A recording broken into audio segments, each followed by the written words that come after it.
you've always been kind of a big supporter of green space in the neighborhood, and so what are some of the opportunities you see for more green space in Far North Dallas?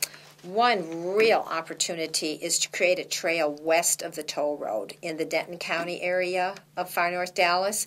Okay. Just to, like, from the toll road over to Midway is Collin County, but from Midway to the city limits on the west is Denton County. So right in there, there is an opportunity to connect the Timber Glen Park area and put a trail down going kind of south along some apartments, and that is an opportunity we need to grab. There's a lot of density right in there with a lot of apartment complexes, and to have some green space where people could go out and they could run on the trail or bike on the trail, it's very much needed over there. And that's where I would be looking to try and help create more green space, open space.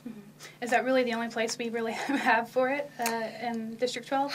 It is hard to find places for trails, and even now we can only do these trails because of a good working relationship with Encore, and then also some of those sections along through the trail areas are owned by private entities who allow the city to come in and the county to come in and put a trail through there. So you have to work with a number of different entities in order to get any opportunity. And yeah, Far North Dallas doesn't have very much open space, green space. At the time when it was developed out in the 80s and early 90s, it was perceived that the land was so valuable that we couldn't give any of it over to open space, green space. That would be a waste. So we don't have enough open. And looking at our country clubs, which aren't public spaces, yeah, they look pretty, but we can't use them unless you're a member of the club. So, yeah, we may have some green space that is golf courses and country clubs, but that's not available to the general public. And you've also, one of the issues you've taken on is improving code ordinances in the city of Dallas. Where are some of the problems you see with that, and what are you going to address exactly? Well, with code enforcement, it's interesting in Dallas, and of course I haven't been there for 6 years, so I don't know exactly what the policy is now, but in the past we used to swing from proactive to reactive. And what we would do is we would have a policy where we would say to our code inspectors, we want you to aggressively seek out code violations and notify the people that these things need to be fixed. So as you're driving around through the city, maybe answering a complaint, and you see other code violations, you aggressively pursue the remedy for that and having it get fixed. Well, then people complain that code enforcement is overly aggressive, and maybe this grandmother in this house wasn't feeling well, and that's why she couldn't keep her grass mowed or couldn't keep her house painted. So then we swing into a reactive mode in the city, and we say we're not going to aggressively pursue these violations. We're going to only react if somebody calls in with a complaint, and that's when we'll send a code enforcement inspector out. So because we swing back and forth and we don't always have a consistent policy, I think it makes enforcement more difficult. Also, state laws pertaining to notification make enforcement more difficult. Many times you have to notify and give long periods of time for someone to remedy the violation, and it just makes it seem as though it takes forever to remedy a code enforcement violation. So I would look at seeing what we can do to work with our state legislators to try and improve our opportunities for remedying these things more quickly, and then also to adopt a consistent policy for our inspectors. And so, what? Moving on to a different topic. Okay. What steps are you going to be taking? Would you take to spur development with the inland port? Are there things that the city isn't doing that they should be doing? And what would be your strategy going in if elected? Well, one of the things that was encouraging that I read in the paper a few weeks ago in the business section is that the major developer in there, Richard Allen, his company may have gone out of bankruptcy, and the creditors would allow him to leave bankruptcy. That was an encouraging sign. I don't know how that all ended up, but at the time it looked promising, and that would be a real step in the right direction. The fact that he was not able to go forward when he was poised on the brink of really seeing some success there, because the city and some in the county decided that they wanted to do an 18-month planning process at the same time when he was just starting to really take off with his project, and that would have slowed him down enormously.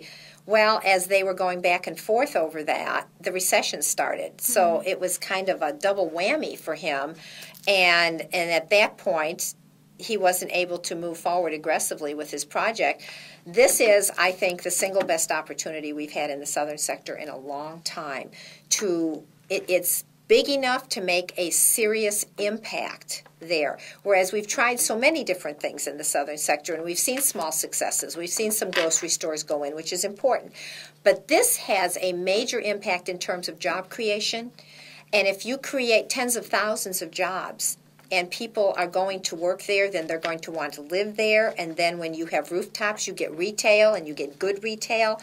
And so I just see it as the single best opportunity to make a significant change in the southern sector that we've seen in many, many years. And Dallas is known to be a distribution and transportation center.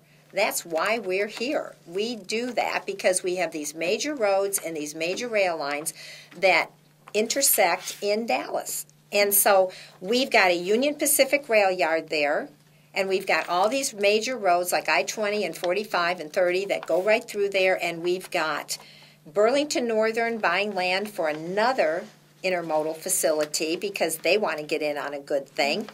It has tremendous possibilities, and we need to take advantage of our strengths, and one of our strengths is that we are a distribution center. Mm-hmm. Well, in wrapping up the discussion, okay. Why don't you tell me a little bit about what are some of the fundamental differences between you and your opponent, Donna Starnes, and what do you see wrong in her approach?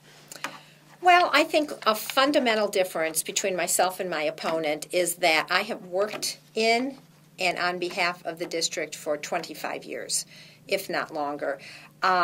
And I've worked with neighborhoods throughout the district on all kinds of issues that are important to them. I've worked on transportation issues, zoning issues. I've worked on bond issues with them, where you spend your bond dollars and how you get your projects into a bond program. I've worked on housing issues. I've worked with these neighborhoods all these many years because I've cared about what happens in far north Dallas. And my opponent hasn't, even though she's lived there over 20 years, has not been involved in any issues and has actually said to homeowner presidents during the course of this campaign that she's not interested in their particular issues, and if she gets elected, she's not going to work on those issues. That's a fundamental difference between her and myself, which is I am greatly concerned about those issues, and I think it is the job of a council member to know her constituents, know the neighborhoods, know the issues they care about, and work with them on those issues so that they can be solved in a way that everybody, to the greatest extent we can, is happy with the conclusion. I think that's very important. And there is more to being a council member than just looking at the budget.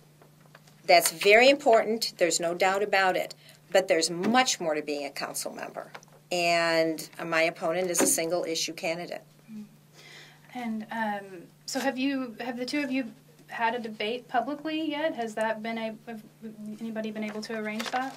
Not yet. Nobody has asked us, but there are two coming up that have just been settled in the last couple of days. So there will be two debates in basically the last week and a half of this campaign. Okay. Well, I'll be sure to put that up on our website with the video as well.